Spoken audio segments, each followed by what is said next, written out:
Hello everyone, it's the Clark Knight, and the Nintendo Switch presentation just ended, and oh my god, I'm tired. And that is why I have a quick summary here for you guys that missed it, because I know not everyone stayed up that late. So first off, launch day is going to be March 3rd of 2017. Pretty good, coming up soon. And the price is going to be $300. So most people thought it would be 250 at the beginning, but 300 not bad. It's cheaper than PlayStation and Xbox when they came out, and that's what they're about priced at now. So I don't see any problem with $300. So some of the features, online chat is going to be added. So they said it's going to be a feature that you'll get like to use a few months into the Nintendo Switch lifespan, but then they're going to start charging for it in the fall, which for me that's excellent. I'm very excited for these features to be added because I've been longing to get better communication between me and the online people that I'm playing with. So I took like this whole huge, I have like 3 pages of notes right now, so it's going to take a lot to get through this, but let's get going.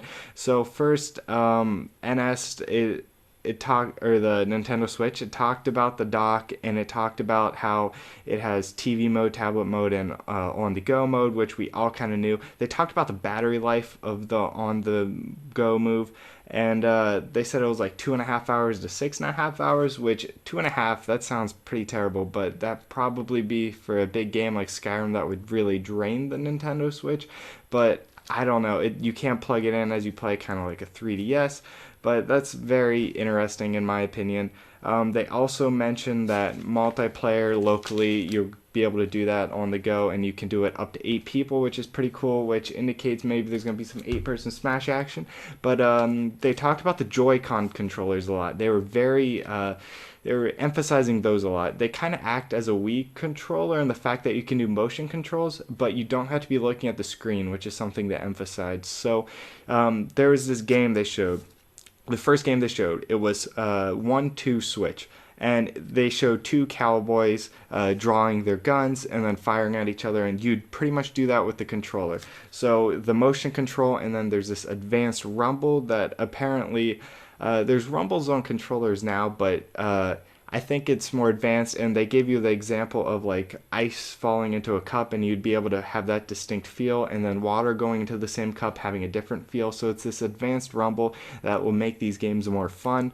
And the little controllers come in red and blue also, which will be in like a different pack at release day, and it will have like little wrist straps just like the Wii did. And yeah, so pretty much the 1-2 switch game, it's going to be a bunch of mini games. I think it's going to be like, it comes out on the same day the Nintendo Switch, March 3rd. It's just going to be like Wii Sports, where a bunch of different mini games in it. And then the first original title that I saw, it was Arms, and this was like more of a Nintendo boxing game, and they described it as shooting and boxing kind of put together, and they're these really colorful Japanese style animated characters boxing each other, and I actually really digged it. I thought it was a cool title. I really hope this takes off, and the gameplay looked like really smooth as they were playing. It could be competitive. There's blocking and there's dodging, all the different fighting mechanics in this game, and you're using those little nunchucks, the little Joy controllers. And yeah, there's going to be online as well. So then Splatoon 2, this was huge for me. So pretty much it is going to be a summer launch, and you're going to be using the little dual wield weapons that you can use with like different guns. So they really emphasize the dual wield, but they also show that you can use the Pro controller and everything like that. So don't worry if you don't like gyro controls or anything like that. Turf War confirmed still going to be in it. And you can play with all the controllers, as I said before. And most importantly, they're going to be continuing to update after launch, and they're going to be adding things like Splatfest and new guns and even new modes. So I'm glad they're going to go the same route they did with the first one, because that was such a hit. Then we have Super Mario Odyssey, which was huge, coming out in the holidays 2017. And so, sorry, I thought it stopped recording, but no, get back into it. So new enemies, powers, Koopa bosses. So the Koopa bosses look like rabbits. That was a little weird. And so it's pretty much this new Mario 3D game, and they really emphasized his hat, and that looks like it's going to be a new kind of not gimmick, but it's going to be a new mechanic in the game where he can take off his hat, throw it, and then you can do different things like that. It will assist his platforming, attack enemies, but we don't have a lot of information. But the trailer did look cool. I am looking forward to Super Mario Odyssey. It does look like a predecessor of like Super Mario, like on the old consoles. But yeah, Xenoblade 2 was the next game shown. It wasn't in super detail. It was more of a cinematic trailer, as Xenoblade trailers typically are. Pretty much I saw this big whale at the end and I was like, yeah, that's a cool game. But it looks like it's going to be similar to the first game, which I don't have a problem with. It was a pretty cool game. Then there's a Fire Emblem game. They teased it like 2 seconds. That's all they gave us. So it's by Koei Tecmo, which is the company that does all the Dynasty Warrior games, and they also did Hyrule Warriors for you Nintendo fans who are looking to get a comparison. It's probably going to be this big open fighter like that, where you can play as the different Fire Emblem characters, which honestly works perfectly for me. I think this is a very good pairing, those two companies working together. I'm definitely going to play that game. Huge Fire Emblem fan. But yes, it's not going to be like a traditional Fire Emblem game, just letting you guys know. So then they had Shin Megami Tensei, which I'm not very familiar with, but there was a huge lineup of characters in there. They were all spooky floating around, and then it went to a Square Enix game right after that. It's called Octopath Traveler. It's a brand new title, and it gave me this like Bravely Default vibe, but it was more of a storybook looking graphics, and it looked like a traditional Square Enix game, RPG like. And then Grasshopper Studio dude came on. He was looking kind of like he was doing some sketchy stuff. Like he was jumping around. People weren't really into it, but it's cool. It's cool. I'm excited for your game still. The main character is Travis. It's indie inspired, but I wasn't given much information other than that. That might be one you got to research. And then Sega collab confirmed, obviously, because there's going to be a Sonic game. And then Skyrim confirmed as well, which is big. They even had Todd Howard on to say we're excited. Bethesda's working with Nintendo, so maybe they can get other Bethesda games on there. That would be pretty sweet.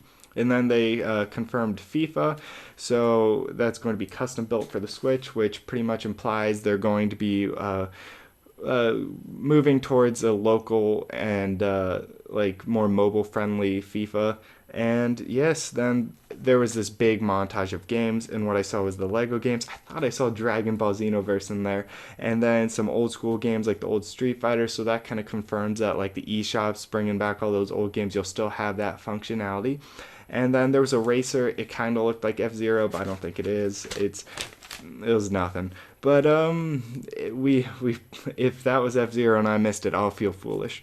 But and they would have made this whole like spiel about it, but don't worry about it. And then finally, the package is going to the package is going to have all the controllers except the Pro controllers. They're not going to include that. You'll have the little joy nubs, and then you'll have the dock, and you'll have all that wrist straps, adapter, all the cords and everything, just not the Pro controllers. Those will come separate like Nintendo fashion, and you can either buy them in gray or the colored.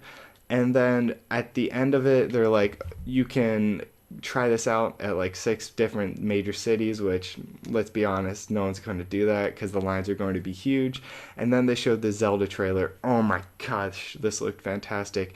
They hinted Ganon's going to be in it. They showed the Gorons. They showed there was like these new fish people with like a shark head. I don't know who the girl was in it. Is it Link's sister? It doesn't look like Linkle, obviously, but I just don't know who it is. If you guys know, let me know in the comments, because I am so curious. She was the one that's originally talking to you at the beginning. And let's see if I have anything that I missed. Oh, it is coming out the same day as the Nintendo Switch, so I'm very excited about that. And yeah, that was a quick summary. I think I am under 10 minutes, so maybe that helped. Maybe that was too fast for you to get your brain around, but then you can just rewind it and watch again. So this was a quick summary of the Nintendo Switch presentation. If you guys have any questions, feel free to comment below, or you guys just want to discuss Nintendo with me, because I'm so excited for this. I'm going to be making videos about this all week, all month, up to the Switch release. But yeah, feel free to like and subscribe. It really helps my channel. Go check out a few other videos. I will see you in another one. Goodbye.